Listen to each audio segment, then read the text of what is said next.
And so he concluded that all there is to life is earthly. That is why you cannot limit your life to just the few experiences you have. One of the greatest tools of our day today is the internet. Yes, some people can use it for bad, like everything else. Water can kill you as water can give you life. Anything else. Oxygen can do you well. It can also take you to your grave. It depends on you. And so the internet has brought massive global information. There are farmers who are doing great business in Asia, South Asia, parts of South Africa, but they're getting the information on their cell phone because the cell phone is connected to the internet. There are people who are doing phenomenal things in their sitting room. They do not go out. They are moving monies around the world. They're learning, getting online degrees, never darkening the four walls of a traditional ivory tower known as a university because of a tool called the internet. So if everything I see around me is just all I know in my city, in my town, in my nation, the way the people are, then I'm in for a shock. Because certainly, if I should narrow it down to a country like mine, as much as I love it, we are less than 2 million. And ladies and gentlemen, I know meetings in the world, religious meetings where people, up to 6 million people, gather in one meeting per night. So that's like 4 times our population, or maybe 3 times. And so there is more than you know. I remember I was in a conference not too long ago in one African country, and one of the main speakers was telling us about a building in New York in the US. I think it's a security related building whose daily energy consumption is more than the monthly energy consumption of a Northwest African nation. Northwest African nation. So what they consume in terms of megawatt power for that whole country with a president, one building in New York consumes more. So there is more to what we can do. And that is why you cannot be limited by your environment. If I was born poor, I must not die that way. If I was born ignorant, deprived, disenfranchised, if I live in systems that take power away from me and numb my creativity, I must be able to break free like that eaglet tried to do, but unfortunately couldn't. But the lion cub did. The lion cub did because it submitted to itself to another experience. It had grown as a lion cub, felt it was a sheep. I mean, can you imagine a lion that is bleating? A lion that is doing ba, ba. It is possible because the environment had dominated who he was. The environment had dominated who she was, to the point that he or she could not look inside and pull the inner desires that were longing.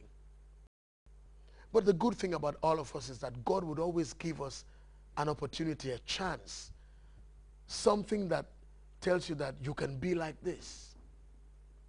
And that is why there is nothing wrong with having a desire, an ambition, especially if it's for good things, for godly things, and ultimately for society's benefit.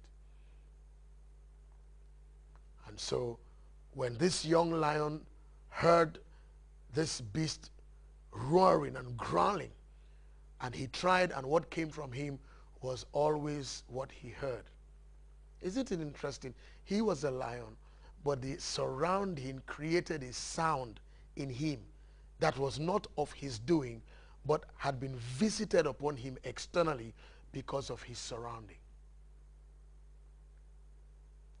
Now, some people will wrestle with that thought because somebody would immediately ask, Pastor Forbes, are you saying I should check out and move to another country? No. Because environment largely starts with inside. Governance starts with inside. If you cannot self-govern, you cannot govern outside.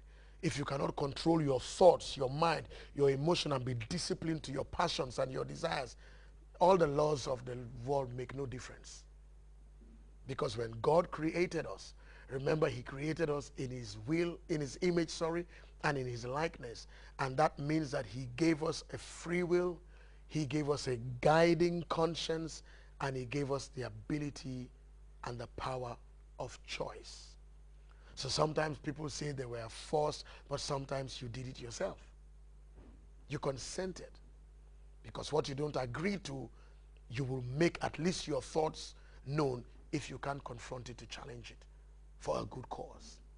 So this lion heard this option of now following this beast that looked like him and had created a different sound in him, which was a natural sound which fitted with his body, fitted with his physique, fits with his demeanor. That is who he was created to be. That is called firing on all cylinders. It's called finding your true form, discovering your true self. Ladies and gentlemen, no second fiddle can be as good as the first fiddle. No photocopy will ever be an original. By definition, it's a photocopy. Photocopy. It is not an original. No matter how you do it, it will never be the original. It gets its significance, its meaning, its existence comes from something else that it had to look at to become what it is. It's like a mirror image. If there is no mirror, there is no image. It's like a shadow. If there is no original, there is no shadow. So you cannot be clapping for the shadow. The shadow exists because something gives it existence.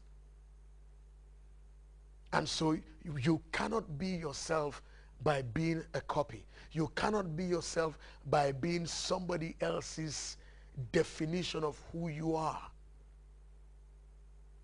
You must go to the source. You must go to God. There is a DNA. There is something God has put into you. It's called his spirit, his breath. You must find your true form. So the lion cub decided to make that decision. And every time we want to find our true form, we will struggle with the options. I think every one of us by now would have learned in life that the pull of the known is always stronger than the pull of the unknown. My bills are paid. My rent is paid. I get a salary at the end of the month. My uncle will give me money. My auntie gives me pocket money. My husband will send me abroad. My cousin in America will send me Western Union. So I'm okay. The state provides everything for me. I live in a low-cost housing estate. The name itself is annoying. Low-cost housing. I live there. Every house is the same. 3 small rooms, 1 tiny kitchen, 25 by 25. You are bigger than 25 than 25. Your life is greater than 25 than 25. An eagle that lives in a chicken coop will never spread its wings to fly. It needs the open skies, what we call in Christianity open heavens. It needs the open skies to spread forth its wings and do all the glidings. And interesting enough, the stronger the currents, the better it is at the job. So there's always the pull of the known. How will I stop this? What will happen? We call it the comfort zone. But ladies and gentlemen, if you dare, through God, through Christ Jesus, if you will dare, by the power of God, to chest start, my experience has been he will lead you, he will guide you, you will find your true form, you will find your true self. He will send help somehow. Unfortunately for that eagle, he had believed everything he was told until the day he saw an eagle flying, a bird flying, and he asked the question, what is that? And the hen that had hatched him said to him, that's the eagle. It's the king of the birds. But don't have any bright ideas. We are chickens. We belong to the earth. And so an eagle that was the king of the birds, that could have flown God's earth, God's skies, died a chicken, even though inside it, it knew that